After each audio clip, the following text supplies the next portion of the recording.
Hello to all. This is Alejandro Bratti and William B. Isley from Unlock Clarity, and welcome to Spanglish World Networks on Singo TV, channel 250. Please remember to download both the Singo TV app on their respective iStores on iOS and Android devices. While you download, make sure to rate and leave a comment. The app is free and it's available in Google Chromecast, Amazon Fire, Roku, and all smart TVs. Today, we are so happy that we continue with our series of programs from surviving to thriving. So we're going to have a lot of fun today. William, how are you? I am doing well. Could use a nap, but otherwise I'm doing well. Oh, I can use a nap too. So we had a very interesting week this week with the pollution and other things in Mexico City, but at least today feels that it's a much better day. So I am happy about that. This is good. The program today it's about rituals, so we are going to go a little bit deep there. But before that, we want to welcome everybody. To recap what we have covered so far, we have talked about becoming more self-aware.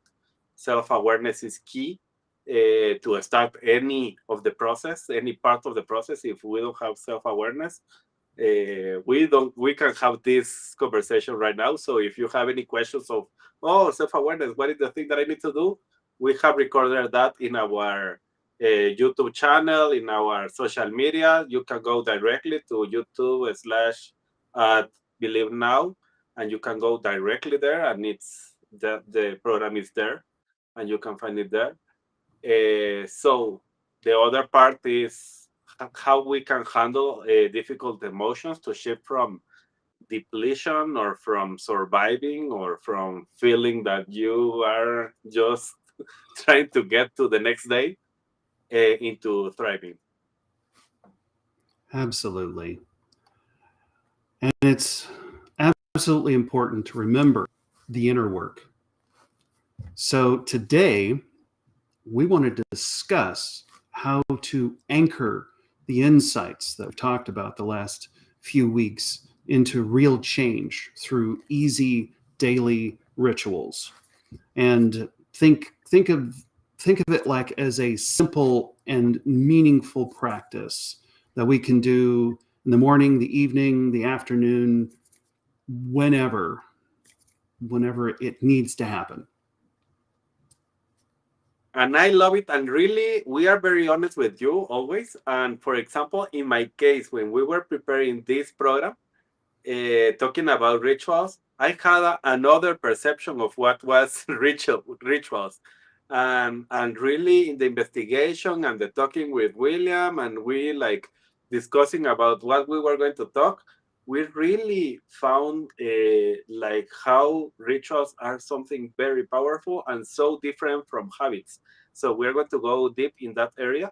Rituals cement insights into being, not just fleeting concepts. When we intentionally revisit our vision every day, it sticks faster, and that's what we want. Is you can stick faster to the thing that you really want. Rituals ground us to show up in power. That is powerful, and it was amazing when I found it. Yeah, it's these daily practices that transform much better than occasional ones. We'll definitely share templates on making starting rituals feel less intimidating. It will kickstart the momentum, and then you can customize. You can't steer a car or a bicycle unless it's moving. So the important, as busy leaders, it's important to have effective daily alignment anchors and not the time wasters. So let's work on making thriving more realistic. So incredible, but even when we weren't planning for this week, we received this. Let me check if we can put it in the show. 1 second. Okay, it's there. Ooh. So This week I received this message and I was like, wow, this is incredible because even the way it's explained is something very easy to understand and very simple. So I start to see like the difference between religion and spirituality. So we are completely connected with the idea of spirituality. Everything that we are doing here in Unlock Clarity is about spirituality, having a spiritual life, how you can improve your spiritual life. Everything about from surviving to thriving has the meaning of spirituality behind. Rituals have a spirituality behind, and that's why we want to talk about spirituality and the difference between religion and spirituality, because that is going to explain a little bit of what we mean.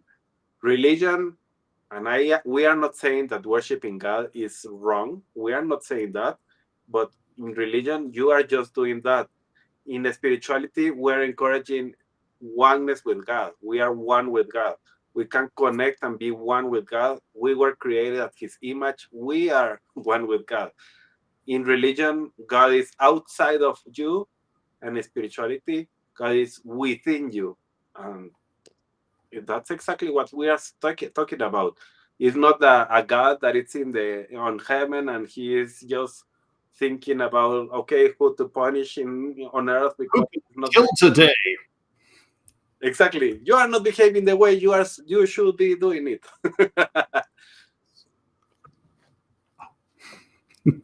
You can continue with the next one, William. Okay. Oh yeah. Religion could a thing to remember is when in the King James version at least when Paul wrote that God is a spirit and those that worship him must do it in spirit and in truth.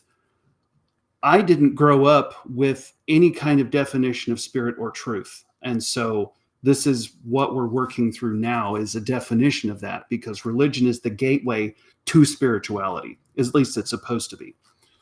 So then religion, it separates people who have different beliefs. Spirituality goes through and unifies people regardless of their beliefs. And what I learned in religion is that it taught me to be afraid of hell. And when I found spirituality in the 12 steps of Overeaters Anonymous, it taught me that it that I could create heaven on earth.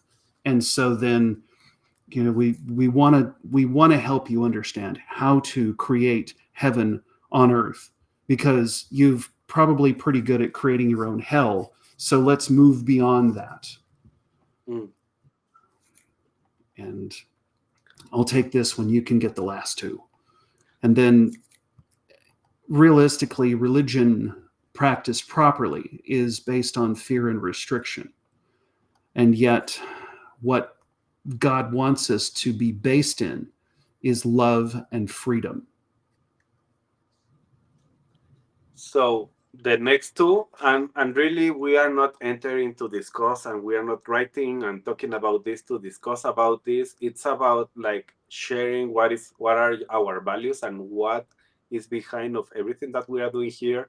So again, something that we see in religion is feels like being a single drop in the ocean. What we believe with spirituality feels like being the entire ocean in a single drop. And that is amazing how, and that's exactly what quantum physics is in quantum physics you can understand the whole universe with understanding a single atom. So it's exactly that, what we are saying here. Religion is based on others experience. It's like, oh, let's see what Paul, and it's okay, we are learning from others, that is fine. But spirituality is what is your personal experience, what is exactly what is happening with you personally. So Absolutely. That's we awesome. wanted to start with this just to write like the foundation of everything that we are talking here, and understanding these points between religion and spirituality can really help you to start to move from the surviving mode to the thriving mode. That start to be like, oh, well, God is within me, and I am one with God, and I am one with William, and I am one with even that person that I am fighting against. So if I have the ability to start to see that I am one with everyone, no, but Alejandro, I can be one with that guy that is making all the wrong decisions in my life and is creating all the mess that I have. Okay, maybe you don't see it now, but you are energy right now, and that person is also energy, and understanding that we are one with everything can change everything. So but let's go to the point that we wanted to talk today, why rituals matter and why we want to talk about rituals today. So the first point is, what's the difference between rituals and habits? So both are powerful, but with the explanation that we are going to, we were also understanding from our point of view, like, wow, rituals are more important. I That for me was like open my head to really want to do rituals even when I didn't understand it in this profound way. So it's important to clarify that rituals have a more intentional spiritual grounding than habits. Things like sacred pause versus mechanical routine. So it's a ritual is something that I am pausing and I am taking the time to be present here and now. Another way to think of using rituals in your day is situational awareness. And what I've discovered is that folks that are grounded in habits, at least the ones that I've seen, don't have a whole lot of situational awareness. They just do. And so, yeah, okay. Um, so then the habits, they drive the unconscious default behaviors. They don't require thought. Well, and apparently my life is entirely run by rituals, by decisions, because I don't do very many habits at all. It just doesn't work that way. And so then we want to remember that rituals are consciously connecting, and they connect us to meaning and to vision. Um, it's like a calming prayer amidst a swirl of chaos versus, say, a smoking addiction that just gets us a small hit for a couple of seconds. And also, when we are talking about smoking addiction, is really a habit. That it's a habit. Uh, like it or not, when you are smoking and you have the addiction to smoke every time that you are feeling anxious, that it's a habit. A bad habit, but it's a habit. So here in the ritual, you want to connect and see what you are doing. So one thing that we love, and that's why I believe we connected since the first time that we have a conversation with William more than a year and a half, maybe ago, like a long time ago. Uh, Something that he was talking about is, I am a scientist spiritualist, and it's like, okay, I a scientific spiritualist. Scientific spiritualists, yeah. So it's like using science and connecting science with spiritualism at the same time.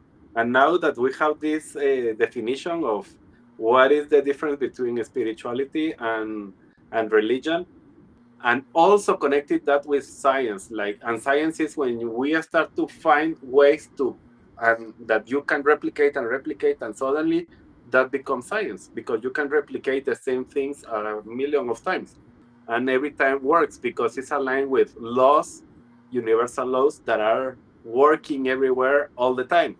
So talking about that, research affirms like daily meditation, and we know that every single program that we have, we talk about this meditation, having this time of mindfulness where you are connecting with yourself, you are connecting with the God within you, and start to change how your brain and all the neural pathways start to connect in a better way and a better position. Rituals cement that resilience when difficulty strikes. So that thing that you are doing when you are feeling good, suddenly when you are feeling bad, you have very good pathways that can help you to move from there quicker. Yep. They act as anchors in the flowing seas of constant change that we find ourselves in, which is called life. And sometimes our head spaces, they feel frenzied when we're at work.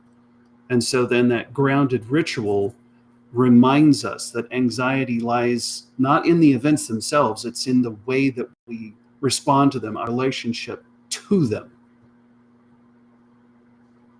Exactly, like that's exactly what we're meaning. So when overwhelming transition hit, diagnosis, something, a diagnosis, a new baby, a job loss, rituals restore agency.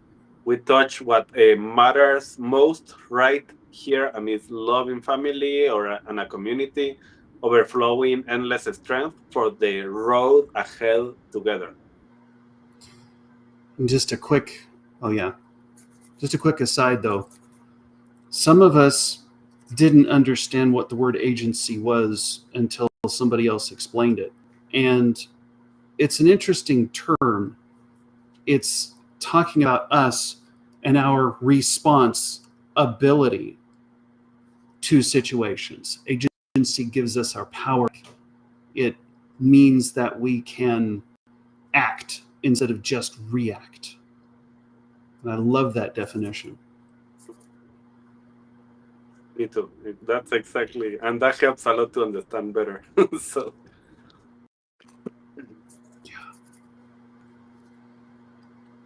So then, yeah, it's just remember that rituals reinforce that we're far greater than any identity that life, any disruption to our identity that life throws at us.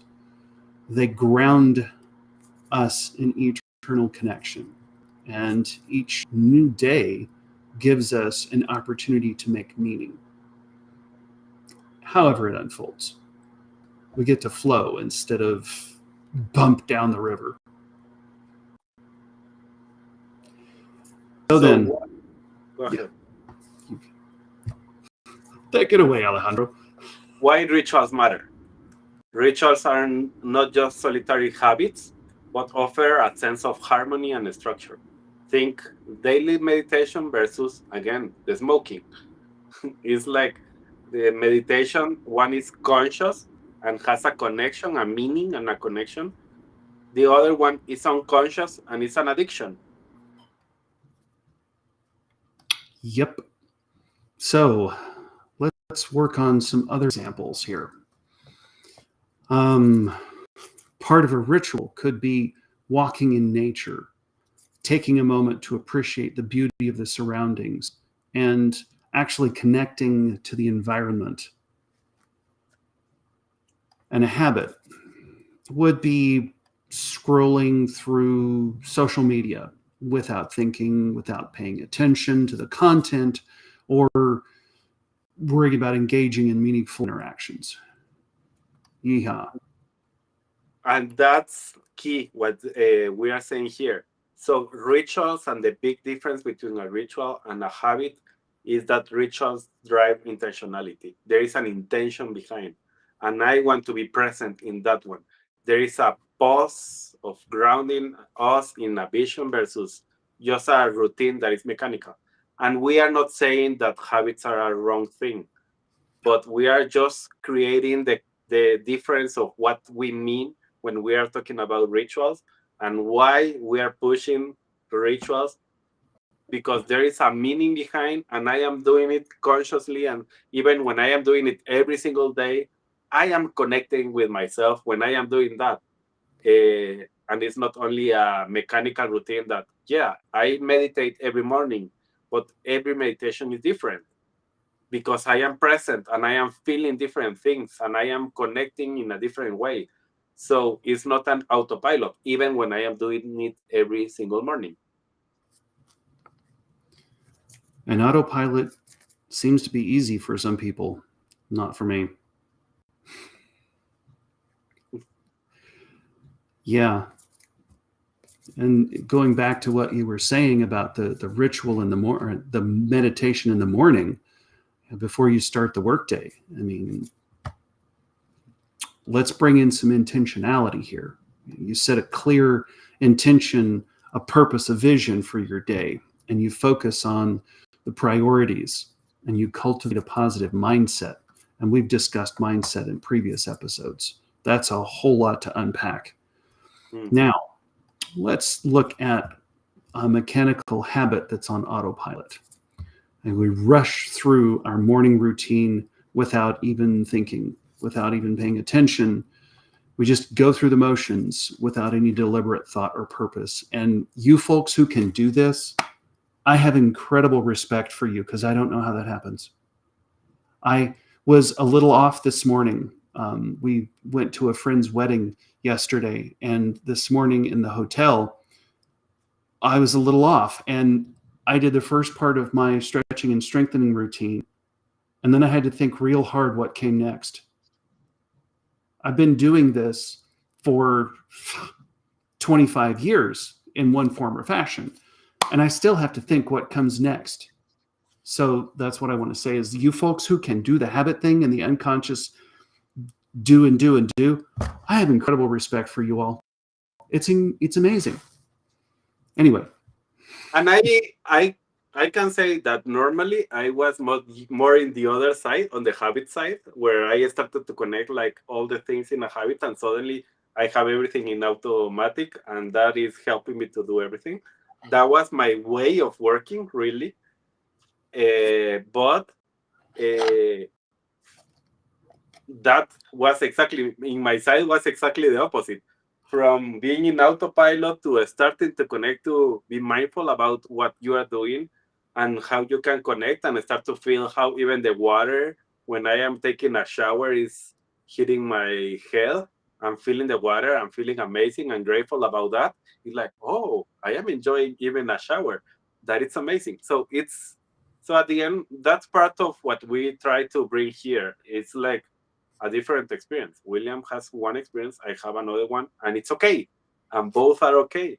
And the way that, so, but even in these two things that you are seeing here, explains also how we can get to the same point of, I am one with William, and the God within me is within him, and it's the same one, and we can connect and start to share with others, with millions here, all this power. So let's go to the next one. Like, why cultivating resilience is important, because there are some moments that is really needed. So studies show brief daily meditation physically, and this is incredible because physically changes neural pathways for resilience over time. And really, I have seen it, and I can show you, maybe next time I can show you, but there are some scans from the brain that you can see a brain that is making meditation and a brain that is not making meditation, and how everything changes physically in the brain. And that is amazing. Now, imagine the anchor of already ingrained rituals when crisis hit. That's what we want to talk about here. Yeah. Let's take the COVID-19 pandemic. It's like when that hit, lots of people experienced increased stress and anxiety. I wonder why. So then, to cultivate resilience, some people actually engaged in daily meditation practices. And as we've already mentioned, they can reduce stress and they can improve mental well-being. And so then those who understood how to practice mindfulness, they didn't necessarily stress out when all of this hit. I guess that would be me, because I didn't stress out when all of this hit. So rituals reinforce truth. And that's what we want to say with this. We are far greater than any identity disruption life brings. COVID-19 was a life identity disruption that was affecting directly people's identity, like the fear that overcome everywhere, like like everybody was with fear, like, okay, if that happens, I'm going to die, so I don't want to have that virus in myself, and I have to clean everything. Like, so they ground, and the rituals are going to ground connection to refresh our perspective when we are overwhelmed, and that is critical. So it's like, okay, I see this crazy world and everything that is happening outside, and everybody is bombarding me with information about COVID. Okay, but I have a ritual where I connect with myself. I close my eyes and I connect with myself. I ground myself, and in this grounding, I can find peace. Absolutely. So here's a sample ritual idea. Try voicing 3 empowering I am statements. And let's just focus on entrepreneurs as grounding your unwavering self-confidence that you can weather the storms. I am boldly resilient, quickly adapting to serve the highest good. I am deeply connected to divine wisdom and directed by inspired action. I am abundantly blessed to be a blessing, freely sharing my gifts. Or some other I am statements that of your choice that feel okay. And these are very, very powerful because are connecting directly with your identity. When you are saying I am deeply connected, even when I know that I am not at this moment, my subconscious is going to start to create situations and things to show me that I am. So it's not that fake it until you make it. We are not talking about that. We are talking about. I've done that a lot, though. I've done that a lot. It works, but we're not talking about that here. Yeah, that's not what we are saying. And I know everybody has been like in that position. I am faking it until I make it. But right now we are talking about start to tell to your subconscious who you are and not allow everybody else to tell you who you are. No, you are a very afraid person. So in my case, for example, I do it a lot with my kids. It's like if they don't realize who they are, I am going to tell I am statements like this for them. Like, you are amazing, you are powerful, you are, and they start to go, wow, really that? I am that? Yes, I believe that. And they start to bring that version of them to life. So you could incorporate physical movement when you are doing this I am statement. You can stretch on words like resilient when you are saying like I am boldly resilient. Like you are putting a lot of information there, or even feeling, or abundantly to help your body to like start to embody the qualities declared in faith. So it's not like I am boldly resilient. I am deeply connected to divine wisdom. I am abundantly blessed to be blessing. No, we are talking about pushing and putting a lot of energy. And to have energy there, you need to put emotions. I am bodily resilient. I am deeply connected. Like you are going directly, and your subconscious is like, wow, that's who you are. Okay, I need to bring that to the table, you know? Oh, that's awesome. So then, let's look for an example of an anchor around a more serene moment.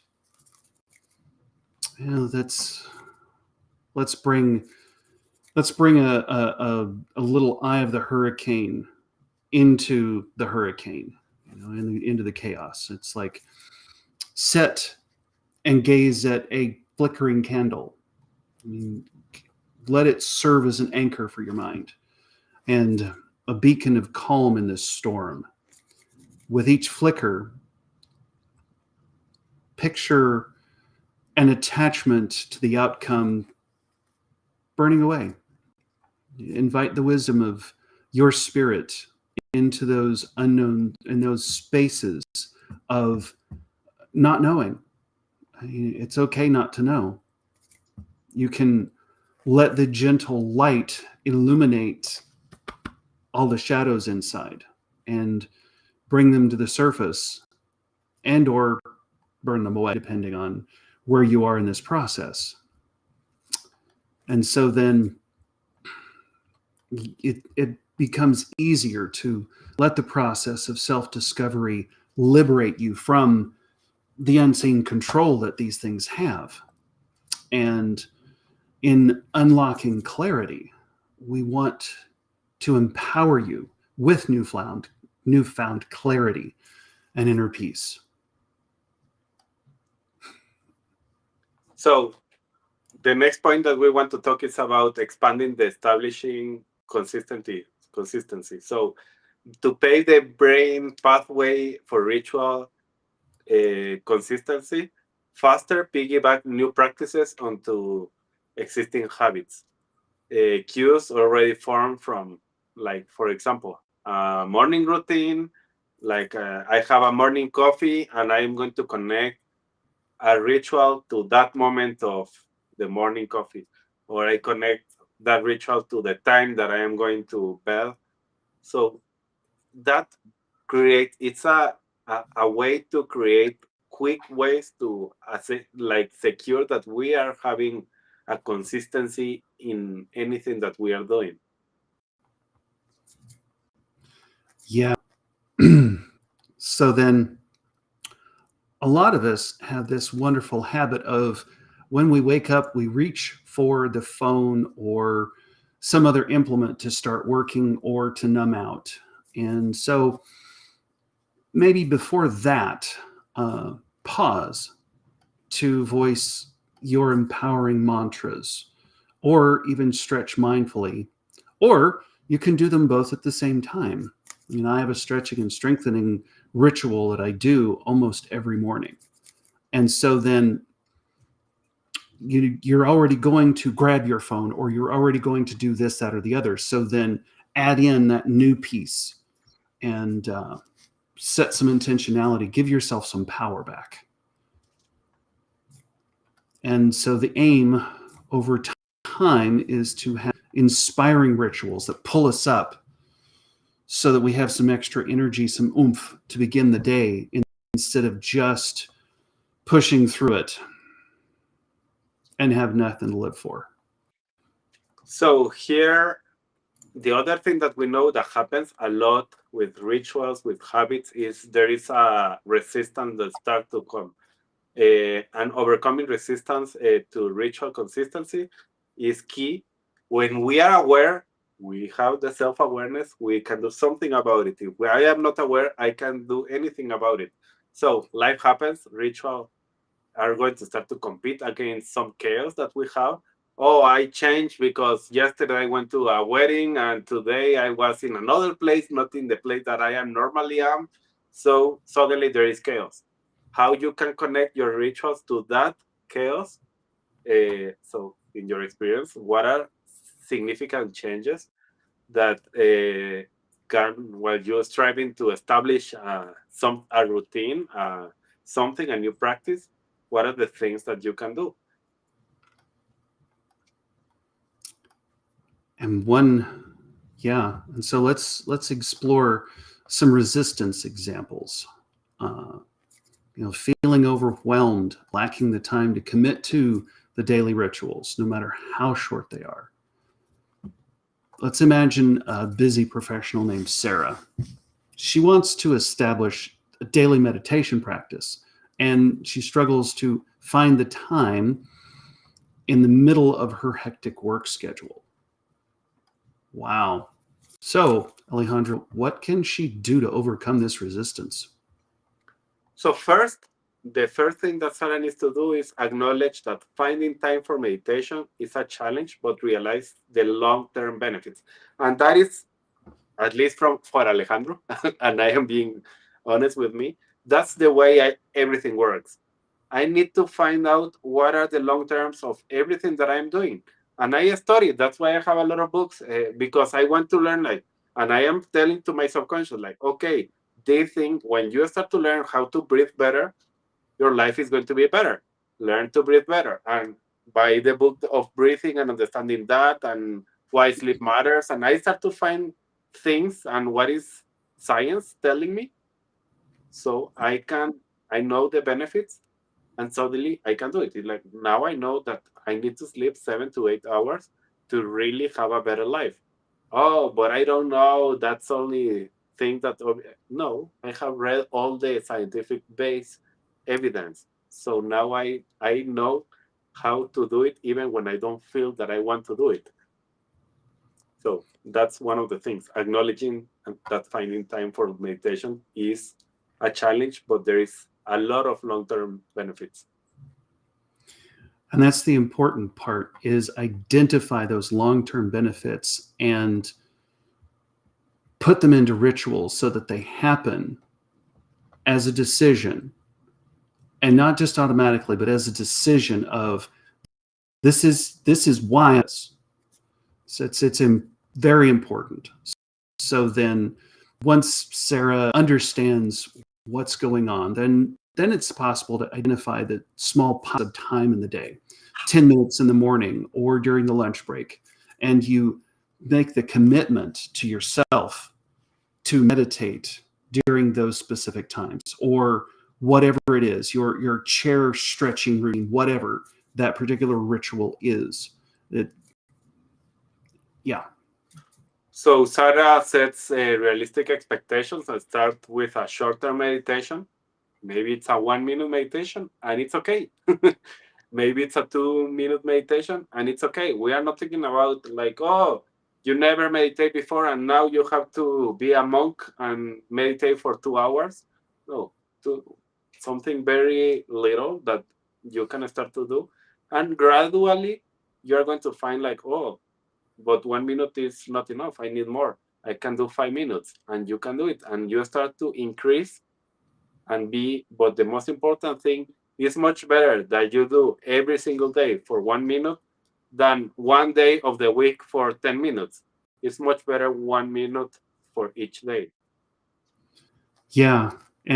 And maybe that's a show that we need to put in here somewhere, of what does meditation mean, because we have this wonderful Eastern idea of what meditation is. And for those of us in the West who have pseudo ADD, or in my case, real ADHD, I can't clear my frickin' mind. So meditation looks different for us than it does over there. Grow up with it. And so then meditation could be closing your eyes and breathing and just letting all the thoughts go through and try to grab them. I mean, that's what it is for me sometimes, but I've gotten to the point where I can do that for like 30 minutes, 40 minutes, just with my eyes closed and just watch all the thoughts go by and not even try and clear my mind, because that doesn't happen. So then in Sarah's case, finding ways to meditation more accessible, there's a bunch of guided meditation apps that are an option, and then using walking meditation, practicing mindfulness, or while she's commuting if she's in a city, that kind of stuff. She can also be seeking for support, maybe a meditation group, like a group of people that is learning how to meditate. There is a lot of Vipassana, for example, meditation groups that you can go and start to have it, or in yoga. Like the idea is to find people that is like-minded, that are looking for this daily ritual that you are looking for. So you can start to create this sense of accountability and encouragement.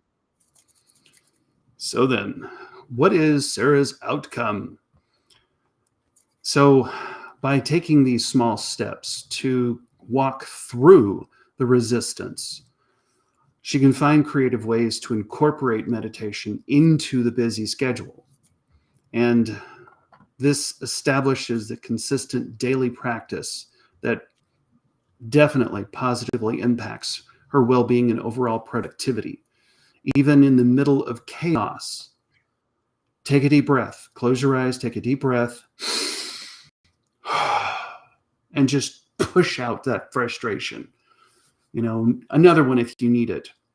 Sometimes that's all it needs to clear your brain. And it has been like this week. I started to, that kids, they normally live in this state even when we don't know it. And I realized that every time that one of my kids had a problem, maybe I have a headache, it's like, okay, I have a solution. Here is a pill that you can take to fix that problem. Or you can take this easily. And suddenly, for example, this week happened 2 times, no, 3 times, with one of my kids. And he was like, Daddy, I have a headache. And the next thing that I ask him is like, okay, can you close your eyes right now? And I start to hear what is that headache telling you.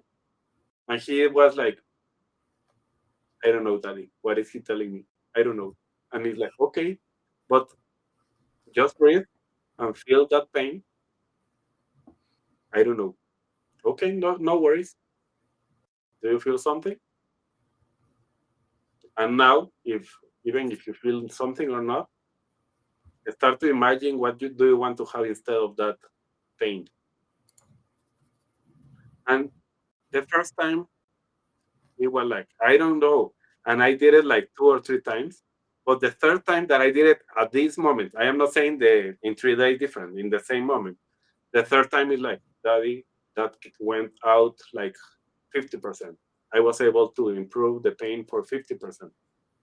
Okay, that's exactly what we want. That's what William is saying right now. When you breathe that emotion, you can take out the power that it has inside of you. So I saw it with the kids, and they can be lying to you, but really help a lot.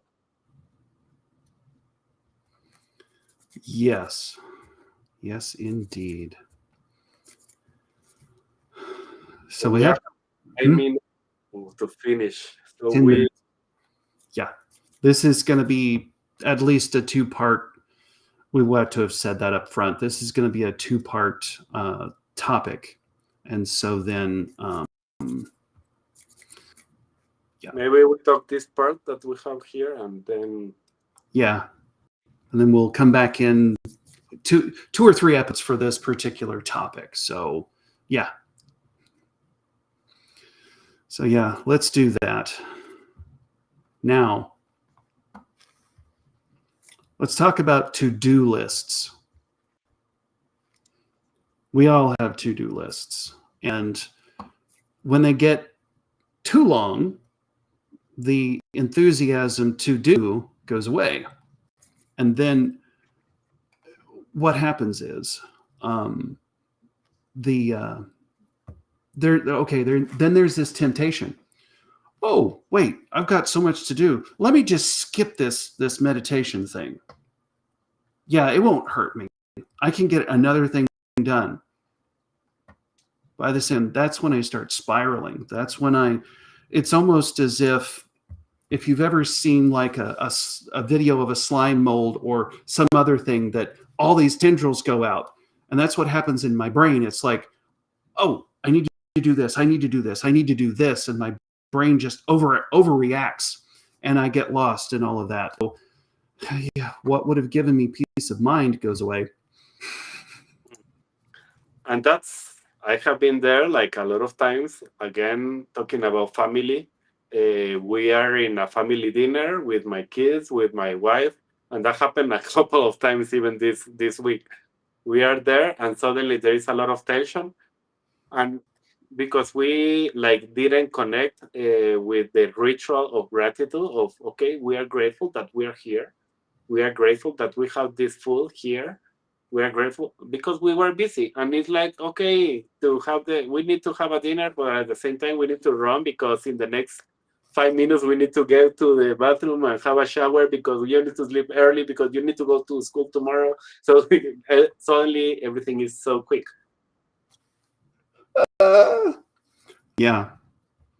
So then let's think about this paradox. It's only by building those tiny resets in can you actually finish more. And it builds up a reservoir of focus, renewed focus, rather than depleting your willpower.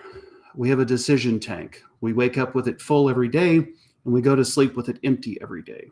And so that's one of the reasons why people say do the hard stuff first thing, because, yeah. And then by piggybacking these mini mindfulness breaks in between tasks, it pretty much stabilizes the side of the mountain so that you don't have an avalanche of overwhelm.